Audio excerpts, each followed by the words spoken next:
विष्णु पुराण में वर्णित योगिनी एकादशी की व्रत कथा को आइए सुनते हैं। धर्मराज युधिष्ठिर कहने लगे कि भगवान, मैंने ज्येष्ठ शुक्ल एकादशी के व्रत का महात्म्य सुना। अब कृपया करके आषाढ़ कृष्ण एकादशी की कथा सुनाइए। इसका क्या नाम है, महात्म्य क्या है, यह भी बताइए। भगवान श्री कृष्ण कहने लगे कि हे राजन, आषाढ़ कृष्ण एकादशी का नाम योगिनी है। इसके व्रत से समस्त पाप नष्ट हो जाते हैं। यह इस लोक में भोग और परलोक में मुक्ति देने वाली है। यह तीनों लोकों में प्रसिद्ध है। मैं तुमसे पुराणों में वर्णन की हुई कथा कहता हूँ, ध्यान पूर्वक सुनो। स्वर्ग धाम की अलकापुरी नामक नगरी में कुबेर नाम का एक राजा रहता था। वह शिव भक्त था और हर रोज शिव की पूजा किया करता था। हेम नाम का एक माली पूजन के लिए उसके यहाँ फूल लाया करता था। हेम की विशालाक्षी नाम की एक सुंदर स्त्री थी। एक दिन वह मानसरोवर से फूल तो ले आया, लेकिन कामासक्त होने के कारण वह अपनी स्त्री से हास्य विनोद तथा रमन करने लगा।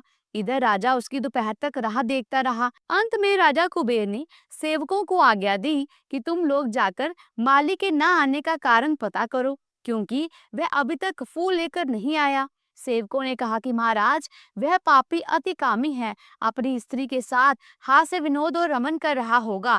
ये सुनकर कुबेर ने क्रोधित होकर उसे बुलाया। हे माली राजा के भय से कामता हुआ उपस्थित हुआ। राजा कुबेर ने क्रोध में आकर कहा, अरे पापी, नीच, कामी, तूने मेरे परम पूजनीय ईश्वरों के ईश्वर भगवान महादेव जी का अनादर किया है। इसलिए मैं तुझे श्राप देता हूँ कि तू स्त्री का वियोग सहेगा और मृत्यु लोक में जाकर कोढ़ी होगा। कुबेर के श्राप से हे माली का स्वर्ग से पतन हो गया और वह उसी समय पृथ्वी पर गिर गया। भूतल पर आते ही उसके शरीर में श्वेत कोढ़ हो गया। उसकी स्त्री भी उसी समय अंतर ध्यान हो गई। मृत्यु लोक में आकर माली ने महान दुख भोगे। भयानक जंगल में जाकर बिना अन्न और जल से भटकता रहा।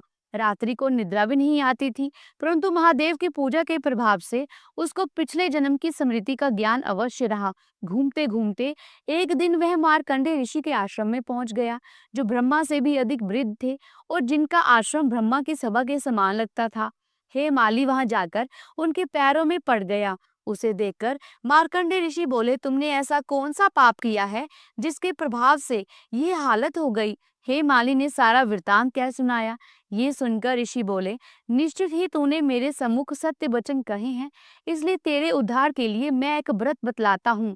यदि तू आषाढ़ मास के कृष्ण पक्ष की योगिनी नामक एकादशी का विधि पूर्वक व्रत करेगा तो तेरे सब पाप नष्ट हो जाएंगे।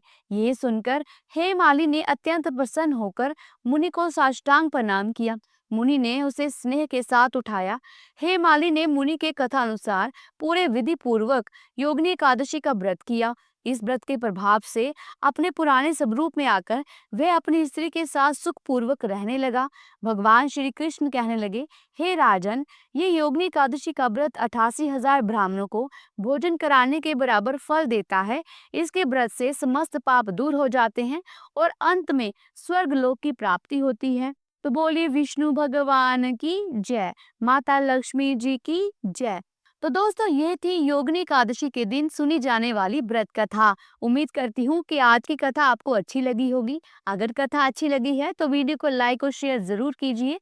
और अगर आप हिंदू सनातन धर्म से संबंधित व्रत त्योहारों, पूजा विधि, शुभ मुहूर्त, व्रत पारण समय, कथाओं आदि के बारे में जानना या सुनना चाहते हैं तो हमारे चैनल को सब्सक्राइब करके बेल आइकन के बटन को जरूर प्रेस कीजिएगा। जल्दी मिलती हूँ एक नई धार्मिक भरी वीडियो के साथ। तब तक के लिए प्रेम से बोलो ओम नमो नारायण भगवते वासुदेवाय।